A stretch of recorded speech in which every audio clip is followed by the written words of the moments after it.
If you think that to build a billionaire empire you need to be born in a golden cradle, Bernard Arnault's trajectory will make you rethink everything.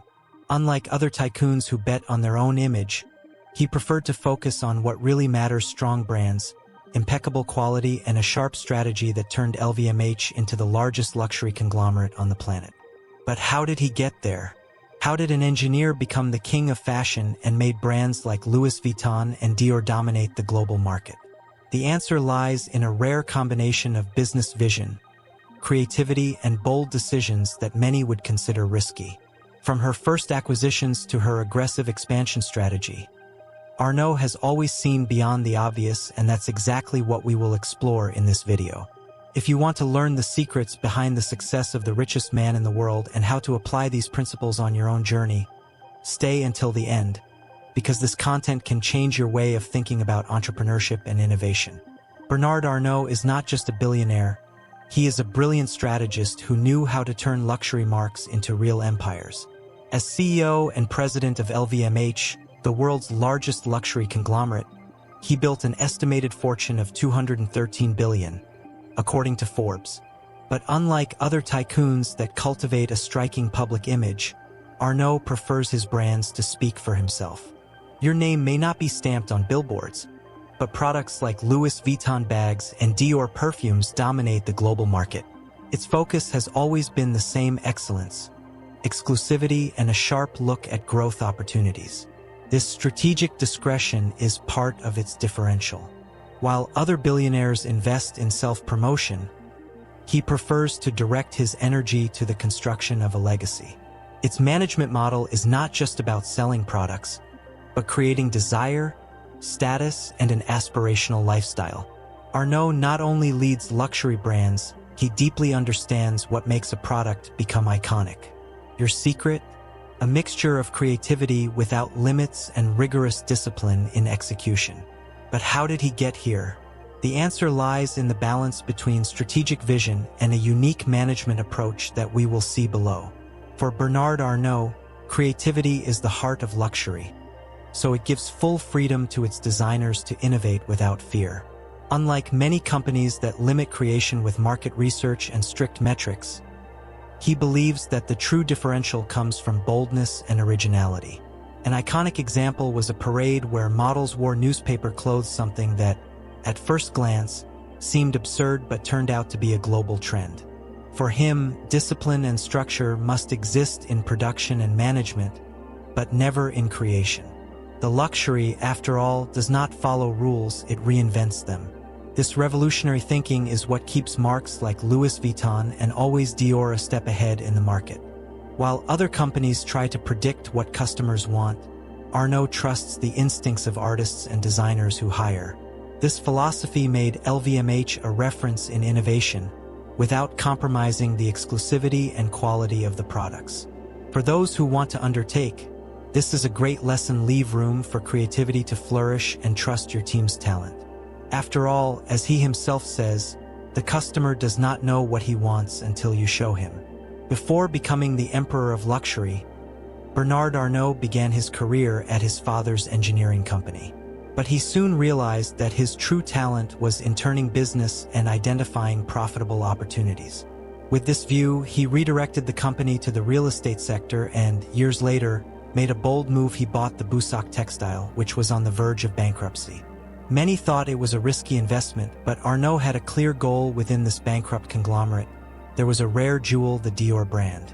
It was his first major acquisition in the fashion world, and the beginning of something much bigger. With success in Dior's restructuring, he realized the enormous potential of the luxury market. In 1987, he took the most ambitious step of his career by founding LVMH, a conglomerate that brought together iconic marques under a single empire. But he didn't stop there. With a sharp look at business and an aggressive acquisition strategy, he expanded the company impressively, bringing to the group brands such as Givenchy, Fendi, and Moët Chandon. Your secret? Know exactly when and where to invest, always with long-term vision. But no expansion happens without challenges, and Arnault had to prove his talent in the game of great acquisitions. Bernard Arnault did not build LVMH just by buying random brands. Each acquisition was meticulously planned to consolidate its presence in the luxury market. An example of this was its strategic entry into China in 1992, long before the country became the consumer giant that is today. While other brands hesitated, he saw the potential of this emerging market and positioned Louis Vuitton as a synonym for status and exclusivity for Chinese consumers. The result? Today, China is one of LVMH's biggest markets, proving that being ahead of time is one of the keys of success. But not everything was victories. Despite winning brands like Givenchy, Fendi, and Tiffany Company, some acquisitions have escaped their hands. The dispute for Gucci in the 1990s was a true corporate drama, with Arnault trying to take control, but being defeated by PPR present-day Kering. The same happened with Hermès, which bravely resisted his onslaught. However, these defeats did not shake their strategy. On the contrary, they reinforced their view that quality and exclusivity are more important than quantity. In the end, he doesn't just want brands, he wants the best brands. Unlike many companies that invest heavily in direct advertising, Bernard Arnault adopts a more sophisticated approach. For him, luxury should not be sold as a simple product, but as a symbol of status and desire. Instead of advertising bombing, he bets on the construction of the brand, making each piece of Louis Vuitton or Dior tell a story of exclusivity and prestige. This strategy is reflected in the way its brands are presented: discreet campaigns, iconic parades, and partnerships with renowned artists. After all, in the world of luxury, less is more. Another peculiarity of his marketing philosophy is that he trusts more in the intuition of designers than on market research. For Arnault, innovation should not be guided by popular taste, but by the creative view of those at the head of design. He believes that great fashion artists should be free to create without worrying about passing trends. This thought is similar to that of the great painters and musicians, who are not limited to what the public wants, but dictate what the public will want. This management model allowed LVMH to remain a reference in innovation and exclusivity. Bernard Arnault did not build his empire betting on quick gains. His investment philosophy is based on patience, long-term vision, and strategic choice of the right brands to strengthen his conglomerate. His first major movement was the acquisition of Dior, in a time of crisis when few saw value in the brand. With a sharp look at opportunities, he turned a decaying business into one of the most desired brands in the world. This model has been repeated over the years, investing in high-potential brands, restructuring them, and positioning them as absolute luxury symbols. This approach is very similar to Warren Buffett's philosophy, one of the world's most respected investors. Just as Buffett focuses on solid and well-managed companies, Arnault applies the same logic to the luxury universe. It does not buy marks just by name, but for the value they can generate in the long run. And when you acquire a company, it does not misrepresent it. On the contrary, it preserves its essence while improving its structure and marketing.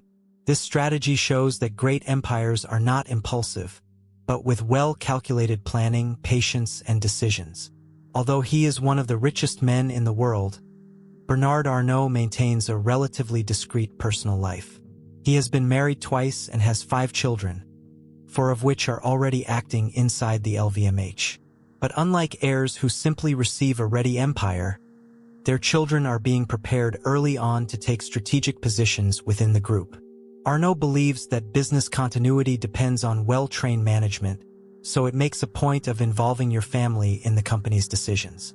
For him, LVMH is not just a business, it is a legacy that must be preserved. This long-term mindset is reflected in its leadership form. He doesn't just want to accumulate wealth, but to ensure that LVMH continues to dominate the luxury market for generations. This careful planning resembles the model of large business dynasties, where each successor is shaped to maintain the standard of excellence. In the background, Arnault's strategy goes beyond profit. He wants to create a lasting empire, where tradition and innovation walk together. And, it seems, the next generation of the family is already prepared to maintain this reign. Bernard Arnault's success is not the result of chance. He follows clear principles that shaped his trajectory. The first one is passion. He believes that it is only possible to build something grand when he has love for what he does. In your case, this passion is in the universe of luxury, art, and fashion. The second principle is non-negotiable quality. For Arnault, a luxury product cannot just be beautiful, it needs to be impeccable in every detail. This quest for excellence is what Louis Vuitton and Dior do on top for decades. But he also understands that innovating is essential to maintain a relevant mark. In a market where desire is the main engine of sales, always being ahead of trends is mandatory. In addition, Arnault values relationships. He has built a powerful network of contacts, from visionary designers to strategic investors. And of course, none of this would work without a sharp strategic thinking. Plans each movement accurately, always focused on the long run. If there is a lesson that we can take from your trajectory, it is a success not only comes from good ideas, it comes from impeccable execution and future vision. Bernard Arnault's trajectory proves that success is not only a matter of money, but strategic vision, innovation, and commitment to excellence. Not only has it built the largest luxury empire in the world, but it redefined what it means to lead iconic brands. Its management model remains a reference, and its influence on the global market is unquestionable.